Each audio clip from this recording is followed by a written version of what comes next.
नमस्कार, मैं हूं अविनाश और आप देख रहे हैं एबीपी लाइव का ये खास कार्यक्रम जो बिहार के बारे में है, बिहार चुनाव के बारे में है।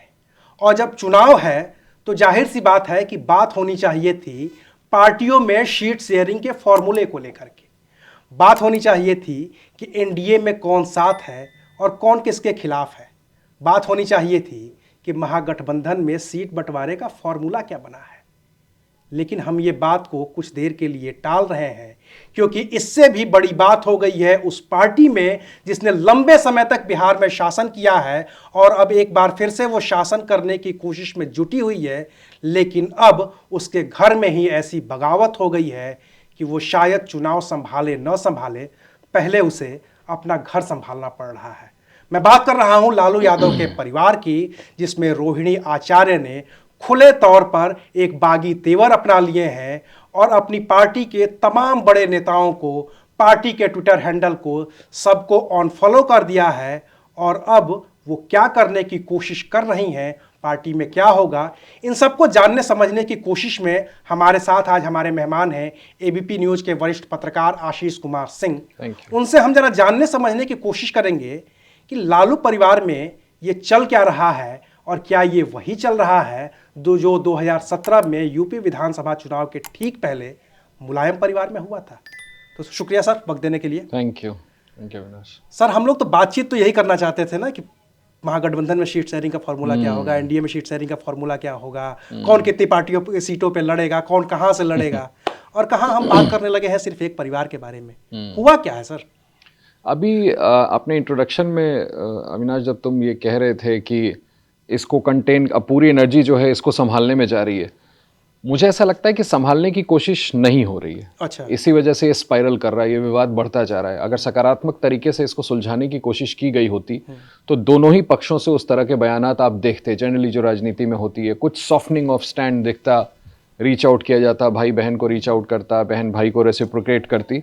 वैसा कुछ दिख नहीं रहा है। टू दी कॉन्ट्ररी, 20 घंटे पहले का आज सुबह में फेसबुक पोस्ट देख रहा था आरजेडी का, जिसमें एक तरह से इन्फरेंस में ये ड्रॉ करता हूं कि रोहिणी आचार्य की उस बात का भी जवाब तक दे दिया गया है जिसमें उन्होंने कल एक्स पर पोस्ट करके कहा था कि जो आरोप लगाए जा रहे हैं, माहौल बनाया जा रहा है कि मैं विधानसभा चुनाव लड़ना चाहती थी, मैं राज्यसभा जाना चाहती थी, और जब इस बात से इनकार किया गया तो मैं रूठ करके सिंगापुर आ गई। इन बातों में कोई दम नहीं है, मेरी छवि को धूमल करने की कोशिश की जा रही। आज आरजेडी का पोस्ट कहता है कि ये भ्रांतियां जो भारतीय जनता पार्टी जेडीयू मिलकर के फैला रही थी क्योंकि वो चुनाव हारने वाले हैं, उसका सोशल मीडिया पर जवाब आया है। तो ये कटाक्ष है आरजेडी परिवार की तरफ से अपनी ही फर्स्ट फैमिली की एक महत्वपूर्ण सदस्य जिसने लालू यादव को अपनी किडनी तक दी थी।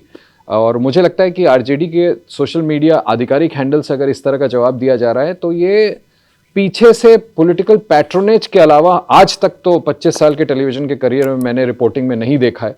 तो मैं ज़्यादा इसको इन्फ्लुएंस ड्रॉ तो नहीं करना चाहूँगा, बट तुम्हारे सवाल का जवाब इसी में निहित है कि सब कुछ ठीक तो नहीं है, सब कुछ ठीक तो चल नहीं रहा है।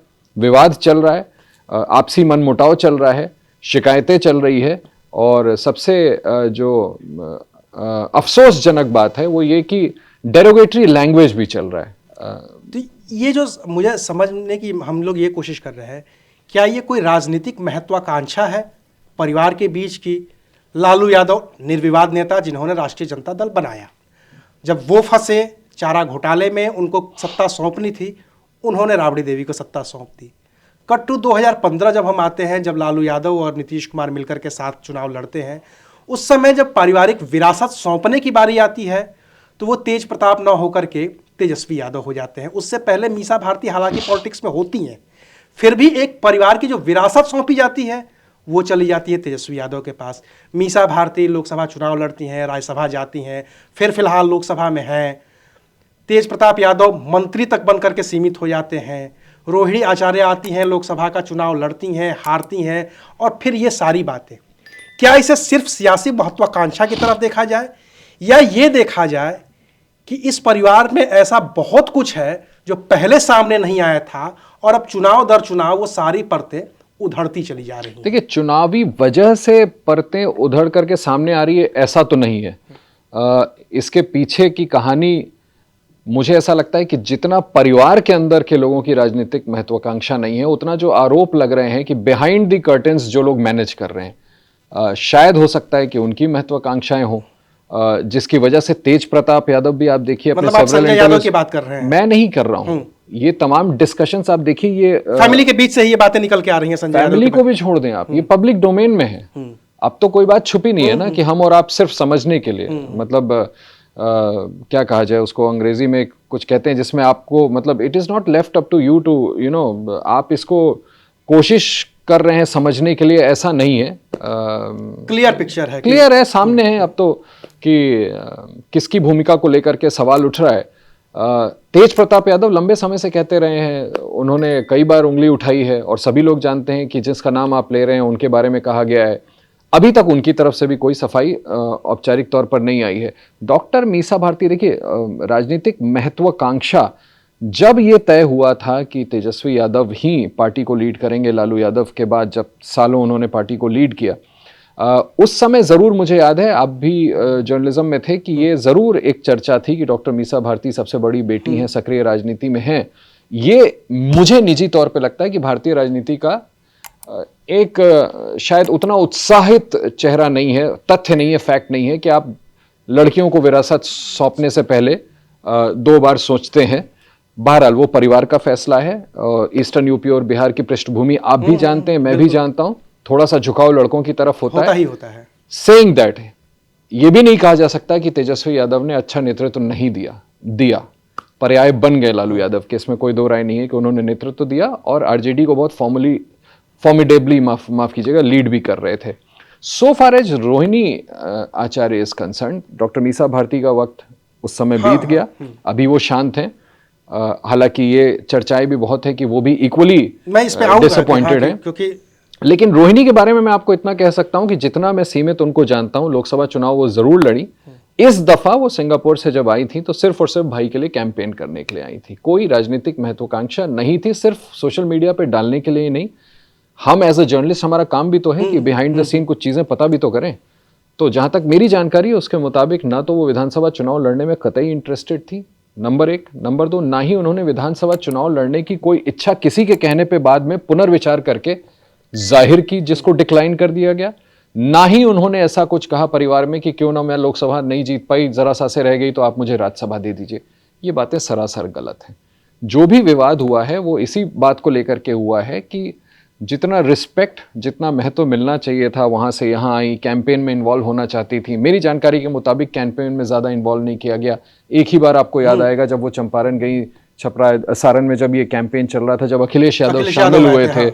उसके बाद इंटरेस्टिंगली मैंने जो पोस्टर्स देखे थे, जो सोशल मीडिया पर उनका चेहरा ब्लर कर दिया गया, चेहरा तक ब्लर कर दिया गया था। आप मुझे बताएं, कोई तो है, मैं नाम नहीं लूंगा, कोई तो है, कौन ब्लर कर रहा है कि तेजस्वी यादव हैं, राहुल गांधी हैं, और बीच में अगर बहन है परिवार की इतनी महत्वपूर्ण सदस्य, क्या वो आरजेडी की नहीं है? जबकि अखिलेश यादव उस मंच पे थे, उन्होंने खुद को पीछे करके रोहिणी को आगे किया था। उन्होंने कहा कि मुझे आगे आने का शौक ही नहीं है।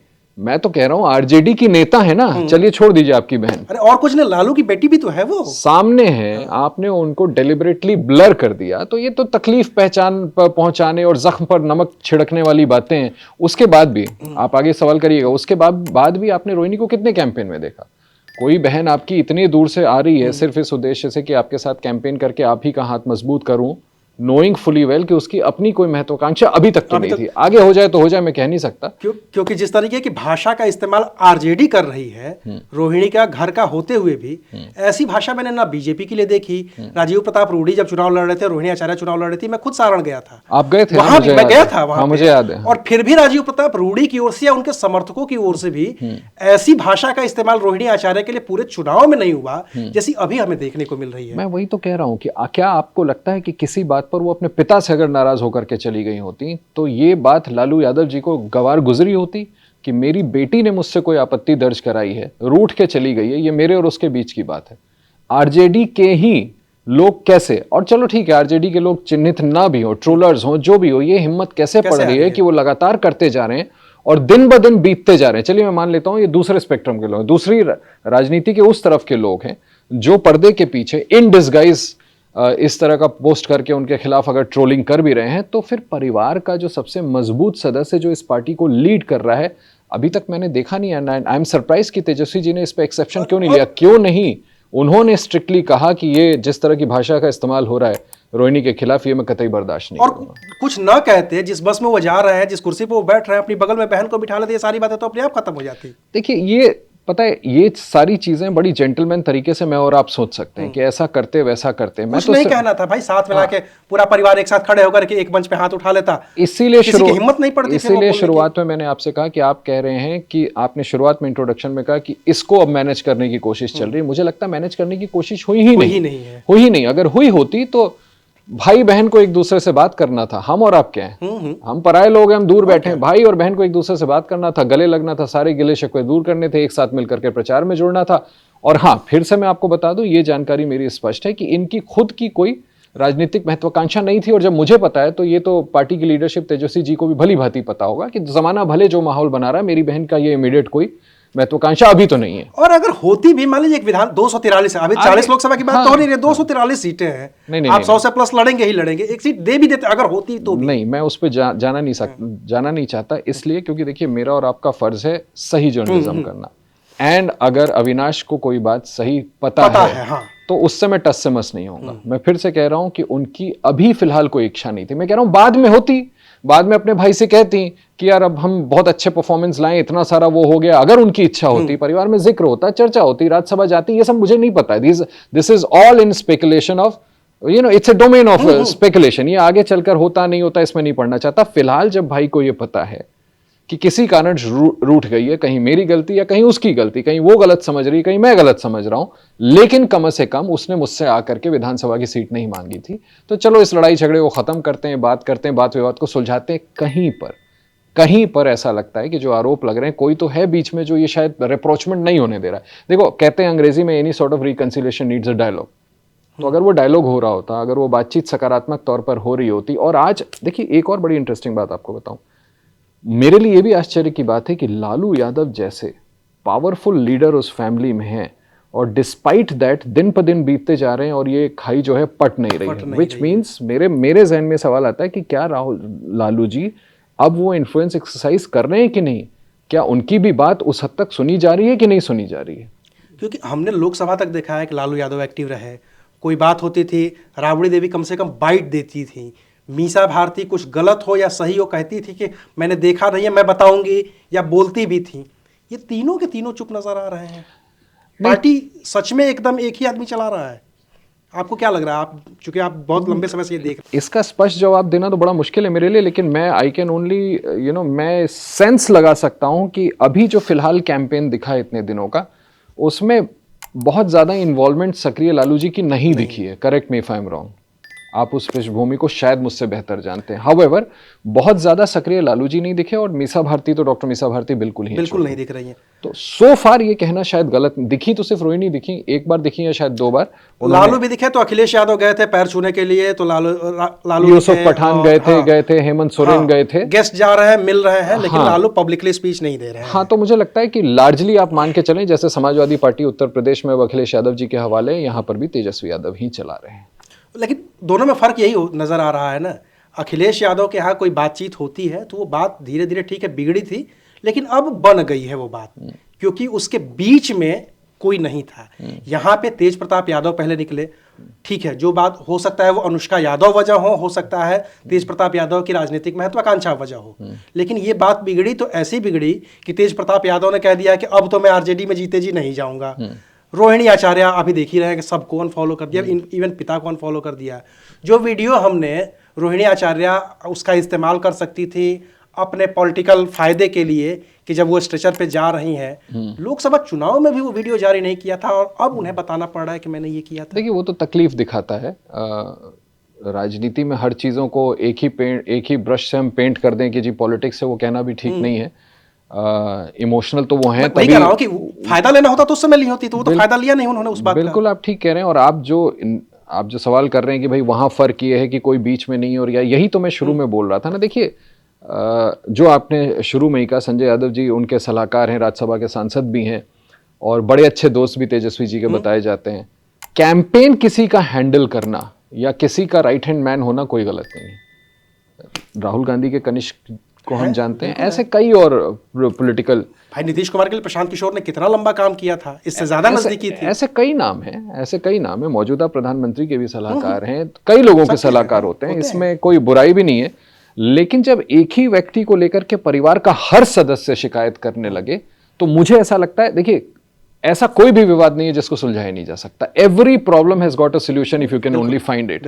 लेकिन यहां पर कौन सा वो कैरेक्टर है जो इसको सुलझा सकता है? वो है तेजस्वी यादव। अगर मैं वही तो कह रहा हूं कि तेजस्वी यादव की तरफ से ये इनिशिएटिव क्यों नहीं दिख रहा कि पहले तो सबको एक सोशल मीडिया पोस्ट कर दें या कोई बयान दे दें, खबरदार मेरी बहन के बारे में कुछ ऊट पटांग कहा था, और दूसरा दोनों पक्षों को साथ बिठा दीजिए, संजय यादव और मीसा भारती, चाहे रोहिणी आचार्य, चाहे तेज प्रताप यादव, और सबको बताएं कि नहीं कोई डिफरेंसेस नहीं है, ऐसा बिल्कुल नहीं है, आप लोग सोचें कि आपको अलग थलग किया जा रहा है, सबको मिलकर काम करना। वो इनिशिएटिव नहीं दिख रहा, इसलिए सवाल खड़े होते हैं कि कहीं कोई अल्टीरियर मोटिव तो नहीं है। क्या आरोप लग रहा है? यही आरोप लग रहा है कि एक व्यक्ति पर तेजस्वी यादव चल रहे हैं और पूरे परिवार को क्यों? क्योंकि वो पूरी कमांड, पूरी सत्ता, पूरी ताकत अपने हाथ में रखना चाहता है। अगर ऐसा नहीं है तो फिर जितनी भी ट्रोलिंग हो रही है वो क्यों नहीं रुक रही? क्यों नहीं कोई सामने आकर के कह रहा है कि खबरदार रोहिणी के खिलाफ एक शब्द नहीं बोलना है? क्यों नहीं इस विवाद को सल्टाने की कोई इनिशिएटिव दिख रही है कि एक दूसरे से बात की गई और उसका समाधान हुआ और दोनों पक्षों से कुछ इस तरह का सोशल मीडिया पोस्ट आ जाए जिसके बाद हम और आप ब्रेकिंग न्यूज चलाएं कि विवाद खत्म? तो ये दिखाता है कि कहीं ना कहीं राजनीतिक महत्वाकांक्षा का जो आरोप इधर लग रहा है वही कहीं ऐसा तो नहीं कि उस तरफ भी है, उस तरफ ज्यादा हो संभव है। मैं वही तो कह रहा हूं कि एज ए जर्नलिस्ट रीड करना मेरे लिए बड़ा डिफिकल्ट है, लेकिन जो दिख रहा है नंगी आंखों से, जो सामने दिख रहा है, वो यही बताता है कि कुछ तो है। मैंने शुरू में ही कहा, बिना पॉलिटिकल पैट्रोनेज के मैं अपने जिम्मेदारी से कह सकता हूं कि 25 साल के टेलीविजन के एक्सपीरियंस में मैंने नहीं देखा कि बिना पीछे से पॉलिटिकल पैट्रोनेज के इस तरह से परिवार के एक इतने महत्वपूर्ण सदस्य को ट्रोलिंग हो रही है और कोई कुछ कह नहीं रहा। किसी ना किसी का तो शय है, नंबर 1। नंबर 2, अभी का एग्जाम्पल आप देखिए ताजा कि आंध्र प्रदेश में केसीआर की बेटी के साथ क्या हुआ, कविता के साथ क्या हुआ। जो भी उनकी ट्रोलिंग हो रही थी बाद में समझ में आ गया, पहले भाई के साथ विवाद, उसके बाद पिता ने खुद ही उनको पार्टी से निकाल दिया। तो ये चीजें तो अपने आप ही सामने आ जाती। वहां चलो कोई सलाहकार नहीं था, यहाँ सवाल सलाहकार पे उठ रहे हैं। मैं तो कह रहा हूं जब वो इतने घनिष्ठ सदस्य हैं परिवार के, तेजस्वी जी चलो किसी कारणवश भाई बहन में झगड़ा हो जाता है कि नहीं मैं तुमसे बात नहीं करूंगा, तुमसे, संजय यादव जी की तरफ से कोई एफर्ट दिख जाए वही। अब अगर आरजेडी के ऑफिशियल हैंडल से ही ट्रोलिंग शुरू हो जाएगी जवाब देना, तो ये तो लगेगा ना कि ये जिसके कमांड में है कहीं उसी के शह पे तो नहीं हो रहा है। और अगर नहीं है तो फिर कुछ ऐसा दिखे, ये भी तो खबर आ जाए कि संजय यादव ने रोहिणी आचार्य से बात की और उसके बाद रोहिणी भी बताएं इस बात को कि हाँ बात हुई है। और कोई रोहिणी को तो तकलीफ ये होगी, संजय यादव है कौन भाई उनके लिए तो लालू यादव जिम्मेदार है, उनके लिए तो तेजस्वी यादव जिम्मेदार है। यही मैं अंडरस्कोर करना चाह रहा हूँ। नहीं, जिम्मेदार है नहीं है, वो तो बेचारी भाई पिता है, भाई है, वो बात है। उनकी तकलीफ जरूर होगी कि मुझे तो संरक्षण अपने पिता और अपने भाई का चाहिए ना। बचपन से हम पले बड़े तो हम साथ में ना, तुम मेरे भाई हो ना, आप है मेरे भाई, आप देख रहे हैं क्या हो रहा है पीछे, जो भी हो आप एक्शन लीजिए, आप कार्रवाई करिए, आप स्टर्न मैसेज दीजिए कि बहन के खिलाफ एक शब्द, वो क्यों नहीं हो रहा? क्योंकि फिर ये वही वाला पैटर्न है ना जो तेज प्रताप यादव को अलग अलग वजहों से उनको ट्रोल किया गया। भाई वो ठीक है, उनकी एक अपनी पॉलिटिकल समझ थी, उनकी अपनी एक व्यक्तिगत जो छवि थी, जीवन था कि उसमें वो कृष्ण बन जाते हैं, कभी वो वृंदावन चले जाते हैं घूमने के लिए, कभी वो राजनीति से हट जाते हैं। तो उसको लेकर के उन्हें एक हल्का फुल्का पॉलिटिशियन समझा गया। फिर अनुष्का, उन्होंने अपना प्रेम जाहिर किया, उसको लेकर के उनकी ट्रोलिंग की गई। सेम पैटर्न यहाँ पे आ गया, उनकी एक अलग वजह, इनकी एक अलग वजह, और फिर परिवार तो टूट रहा है ना। ये देखिए बिल्कुल, इसमें कोई दो राय नहीं कि बिखराव और टूट तो बिल्कुल साफ दिख रही है ना। एक भाई बाहर चला गया, एक बहन वापस चली गई, एक बहन कुछ बोल नहीं, तो बचा क्या? और यही लोग थे, यही लोग तो थे ना। और फिर इसमें बुराई क्या है भाई? देखिए, ये जो चारों नाम हम ले रहे हैं, चारों बहुत स्ट्रॉन्ग कैरेक्टर्स हैं। इंडिविजुअल्स पे आ जाइए, एक बार भूल जाइए कि लालू यादव के बच्चे हैं। तेजस्वी यादव स्ट्रॉन्ग पॉलिटिशियन, तेज प्रताप स्ट्रॉन्ग पॉलिटिशियन, चाहे आप जिस भी वजह से उनका नाम लिए। डॉक्टर मीसा भारती, उन्होंने सक्रिय राजनीति में चुनाव जीत करके दिखा दिया कि वो भी अपने काम में मजबूत, अपने क्षेत्र में मजबूत है। रोहिणी ने पहला ही लोकसभा चुनाव हार गई, लेकिन मार्जिन याद करिए कितना क्लोज था। शायद राजीव प्रताप रूडी जी को लगा होगा कि कहीं ये चुनाव में हार तो ना जाऊं। तो इतने स्ट्रॉन्ग कैरेक्टर्स जब फैमिली में, और उसी बाप और उसी माँ ने रेस किया है, तो सबको लगेगा कि हमारी जगह होनी चाहिए, इसमें बुरा क्या है? और अगर जगह होनी चाहिए तो मिला करके काम कर लेते। अब सबको एक ही शिकायत है। अब देखिए, हर आदमी हर वक्त गलत नहीं हो सकता। हाँ, आप किसी एक पर उंगली उठा सकते हैं। एक ही परिवार के 3-3, 4-4 लोगों को शिकायत एक व्यक्ति से, और आप कुछ नहीं कर रहे हैं, तो निश्चित तौर पर ये तो परिवार की शिकायत नहीं है। ये तो मैं जब और भी लोगों से मिलने की कोशिश करता हूँ, बातचीत करने की कोशिश करता हूँ, या मैं कहता हूँ कि तेजस्वी यादव से मिलना है, कहा भैया अगर आरजेडी में आपको कोई भी काम है तो आप सिर्फ एक नंबर ये ले लीजिए, उनसे बात करिए, अगर वो हाँ कह देंगे तो हो जाएगा और ना कह देंगे तो फिर आप माथा पटक लीजिए, लालू यादव से मिल लीजिए, आपका काम नहीं होगा। और वो नंबर दिया जाता है संजय यादव का। नहीं, वो तो यही तो मैं कह रहा हूँ ना कि इतना ज्यादा एक्सट्रीम कंट्रोल। देखिए क्या होता है ना, पॉजिटिव एटमॉस्फेयर में हो तो समझ में आता है कि एक परिवार ने ये पूरा ससहमति से आपस में मिलकर जिम्मेदारी किसी एक को दी है, क्योंकि लेकिन यहां तो दिख रहा है ना ऐसा कुछ नहीं है। हाँ। यहाँ डेलिबरेट कंट्रोल टोटल एक आदमी, और उसकी वजह से लीड कर रहा है एक आदमी और बाकी सबको दरकिनार। तो ये आपको ध्यान रखना पड़ेगा, राजनीति में ऐसा तो नहीं चलेगा ना। और वो भी उस परिवार में जैसा आप कह रहे हैं जहां पर लालू यादव के ही तो ये लोग भी बच्चे हैं ना। और क्या? तो फिर ऐसा तो नहीं चलेगा कि उनको भी स्वयं अगर कुछ काम हो, और जैसा आप कह रहे हैं कि तेजस्वी यादव से मिलना भी है, उनसे बात भी करनी है, उन तक पहुंचना तो एक व्यक्ति से होकर के पता नहीं कि अगर लालू यादव को भी मिलना हो तेजस्वी से, अपने बेटे से, तो किसकी बात की जाएगी। क्योंकि मैं एक इंटरव्यू देख रहा था पिछले दिनों, तेजस्वी का इंटरव्यू था, तेजस्वी मंच पे थे, संजय यादव नीचे थे, और इंटरव्यूअर ने यही पूछा कि ये बताइए तेजस्वी जी, रात को सोने से पहले आपका पास आखिरी फोन किसका आता है, आपकी पत्नी का कि संजय यादव का? संजय यादव भी हंसने लगे, तेजस्वी यादव भी हंसने लगे। इसका जवाब क्लियर कट नहीं आया, लेकिन दोनों की जो भंगिमा थी उससे ये समझ में आ गया कि उसका जवाब क्या है। नहीं, फिर देखिए मेरा थोड़ी सी समझ, आप बात बिल्कुल सही कह रहे हैं, ये दिखाता है टोटल कंट्रोल, एब्सोल्यूट कंट्रोल। हाँ। कोई और आदमी आसपास फटक ही नहीं सकता। देयर बाय आप समझ में आ गया समस्या क्या है। मैं तो फिर भी कह रहा हूं इसमें भी कोई बुराई ना हो अगर सबको वो आदमी साथ करके चले, साथ में लेके चले। आपका काम है सलाह देना, आप अपने सलाह दीजिए। तेजस्वी यादव सबको, चलो इसको भी पीछे छोड़ देते हैं, सिर्फ और सिर्फ मौजूदा परिस्थिति की बात करते हैं। इस सवाल का जवाब क्यों नहीं है किसी के पास कि राजद के ऑफिशियल हैंडल से जवाब दिया जा रहा है टैसिट तरीके से, और तमाम जो ट्रोलर्स, मैं कह रहा हूं वो छोड़ दीजिए कि कौन कहता है कि आरजेडी के हैं, आईटी सेल के, ना हो उस तरफ क्यों, हो सकता है मजे लेने के लिए आपके राजनीतिक विरोधी ट्रोल कर रहे हो। भाई क्यों नहीं कुछ बोल रहा कि मेरी बहन के बारे में इस तरह के शब्दों का क्यों इस्तेमाल कर रहे हो? झगड़ा हमारा है ना, हम निपटा लेंगे। कोई तो सामने आए। और जब आप ऐसा नहीं करते हैं तो फिर मैं कह रहा हूं कि मेरा राजनीतिक कवरेज का अनुभव यह कहता है, बिना पॉलिटिकल पैट्रोनेज के, वो किसका है, पर्दे के पीछे से कौन शह दे रहा है, ये अपने आप बाद में बात खुलेगी मुझे लगता है। तो इसमें तो बिल्कुल क्लियर है कि जानबूझ करके ये सब किया जा रहा है, और इस वजह से बहन रूट करके वहां पर है। और मुझे लगता है उनकी शिकायत में दम भी है। जब इस तरह से आप एक महिला के साथ व्यवहार करेंगे तो फिर ये तो तकलीफ की बात होगी। एक आखिरी सवाल इसी से, बस चूंकि लंबी बातचीत हो रही है हमारी, कितना नुकसान आप देख पा रहे हैं और कैसे ये सॉर्ट आउट होगा? देखिए, लोकसभा चुनाव हो रहा हो, विधानसभा, लोकसभा चुनाव हो रहा हो, मैं तो ये कह रहा हूं, और आप फर्ज करिए कि एकदम नेल बाइटिंग कॉन्टेस्ट चल रहा है, कांग्रेस और बीजेपी, दो बड़ी पार्टियां हैं, नेशनल पार्टीज। सडनली आप सुने कि प्रियंका गांधी किसी बात पे रूठ करके वायनाड चली गई और कैंपेन में भी नहीं आ रही, और राहुल गांधी से बातचीत बंद। अरे तो आप मुझे बताइए कि अगर ऐसा कुछ हो, किसी वाहियात कल्पना में भी आप सोचेंगे कि कांग्रेस फिर किसी भी तरह का कंपटीशन बीजेपी को दे पाएगी? फर्स्ट फैमिली है बिहार की, जहां पर इतना डिस्प्यूट हो गया है कि कोई और बाहर निकल नहीं रहा, एट अ टाइम जहां हम और आप श्योर नहीं है कि सीट एडजस्टमेंट का इनका क्या होगा। सीएम के फेस पे आपस में ही महागठबंधन में जो कुछ भी मनमुटाव दिख रहा है, कोई ना कोई सोल्यूशन ये निकाल लेंगे। वो तो चुनाव, लेकिन इतने डिफरेंसेस, फिर परिवार में फूट, नेचुरली ये तो this is not a rocket science. इसका बहुत खासा नुकसान आरजेडी और कांग्रेस और महागठबंधन को हो सकता है। बाकी देखते हैं, अब तो जनता तय करेगी कि ये सब कुछ देखने के बाद वो किस प्रकार से वोट डालते हैं और कैसा मैंडेट महागठबंधन लाने में कामयाब हो पाता है। और अगर इसकी वजह से ही नुकसान हो गया बड़ा, एक तो नुकसान हो रहा है, देखिए जिस पृष्ठभूमि से आप आते हैं, जहां से मैं आता हूं, एक कल्चरल वो भी है जो मैं जरूर कहना चाहूंगा। औरतों का हमारी सोसाइटी में महत्व है, बहनों का हमारी सोसाइटी में महत्व है, माओं का हमारी सोसाइटी में महत्व है। पॉलिटिकली अभी भी कहना बड़ा मुश्किल है कि कितना असर करेगा, लेकिन अगर ये बात पर्कुलेट हो जाती है जमीनी स्तर पे कि यार घर की महिला के साथ देखो तिरस्कार हुआ, तो हो सकता है कि उसका थोड़ा सा और नुकसान आरजेडी को, और वो महंगा पड़ सकता है। वो बहुत महंगा पड़ सकता है। तो ठीक है, हम बातचीत कर रहे थे रोहिणी आचार्य के उस एक्शन के बारे में जिसको लेकर के परिवार में विवाद हुआ है। इस पारिवारिक विवाद की जो पूरी पृष्ठभूमि रही है वो हमने समझाने की कोशिश की। इस विवाद की वजह से आरजेडी को कितना नुकसान हो सकता है वो हमने समझने की कोशिश की। लेकिन ये हमारी अपनी समझ है, आखिरी फैसला जनता तय करती है।